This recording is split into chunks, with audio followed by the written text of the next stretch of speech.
안녕하세요, 원재범입니다. 손가락 마디가 계속 튀어나오거나 갑자기 튀어나오면서 변형이 되거나 할 때 걱정하시는 분들이 많으신데요. 이렇게 손가락 마디가 튀어나올 때 앞으로 더 튀어나오지 않도록 하는 방법에 대해서 알려드리겠습니다.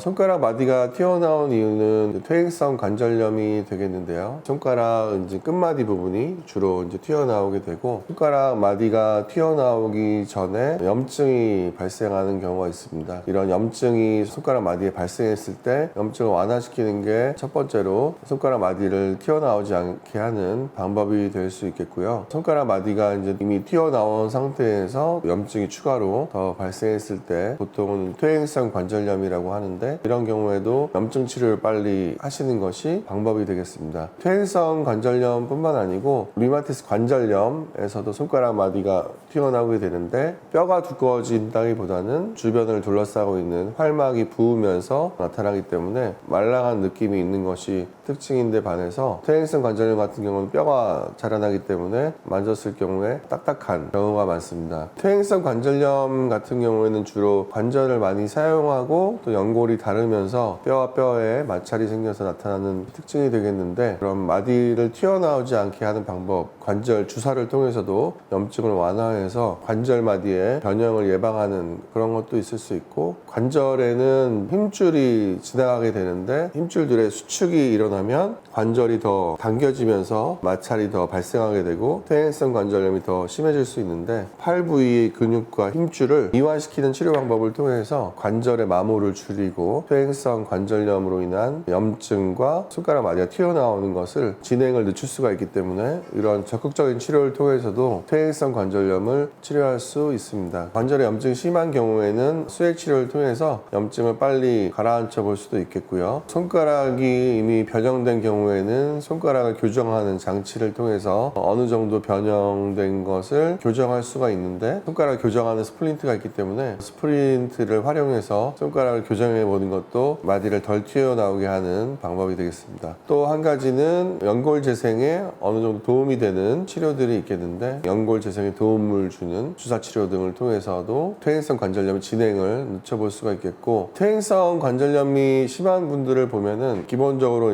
뼈는 이미 튀어나와 있고 그 상태에서 염증이 또 심해서 마디가 부어있는 경우가 있는데, 그렇기 때문에 더 마디가 튀어나와 보이게 되는데, 이런 경우에 염증 치료를 하게 되면 그 염증이 가라앉으면서 손가락 마디가 부었던 관절 부위가 마디도 좀 더 덜 튀어나오게 보이게 되는 결과를 볼 수가 있는데요. 마디가 튀어나왔을 때 단순히 그냥 뼈만 튀어나와 있는 경우도 있고, 뼈가 튀어나와 있는 상태에서 염증 때문에 부어 보이는 그런 경우가 있는데, 염증 치료를 하게 되면 염증이 가라앉으면서 뼈 마디도 좀 더 덜 튀어나와 보이게 되는 효과를 볼 수가 있겠습니다. 지금까지 손가락 마디를 덜 튀어나오게 하는 5가지 방법에 대해서 말씀을 드렸는데, 집에서 할 수 있는 방법에는 손을 댈 수 있으면 아껴 쓰는 게 제일 좋은 방법이겠는데요. 손빨래를 한다든지 아기를 너무 장시간 동안 계속 본다든지 핸드폰을 너무 많이 사용한다든지 생활 습관들을 좀 교정을 하게 되면 손가락 마디 튀어나오는 것도 어느 정도 예방을 할 수가 있겠고, 두 번째로는 팔부터 손가락으로 이어지는 이런 근육과 힘줄이 수축되는 것이 퇴행성 관절염의 하나의 원인이 될 수 있다고 말씀을 드렸는데, 팔에 있는 근육을 손으로 마사지를 해줌으로 인해서 근육이 이완이 되게 되고 손가락 마디 퇴행성 관절염의 진행을 늦추는 데 있어서 중요한 방법이 될 것 같습니다. 구체적으로 좀 더 알려드린다고 하면은, 팔에 여러 갈래의 근육들이 있는데, 이런 근육들 그리고 이런 근육들을 이렇게 길이 방향으로 풀어주시는 것이 큰 도움이 되실 것 같고요. 근육을 풀어주게 되면 바깥쪽 팔 근육에 문제가 있는 경우가 많은데, 이런 테니스 엘보 같은 경우에도 도움이 될 수가 있기 때문에 근육을 자꾸 이완시켜주는 생활 습관을 가지는 것도 퇴행성 관절염이나 테니스 엘보우 같은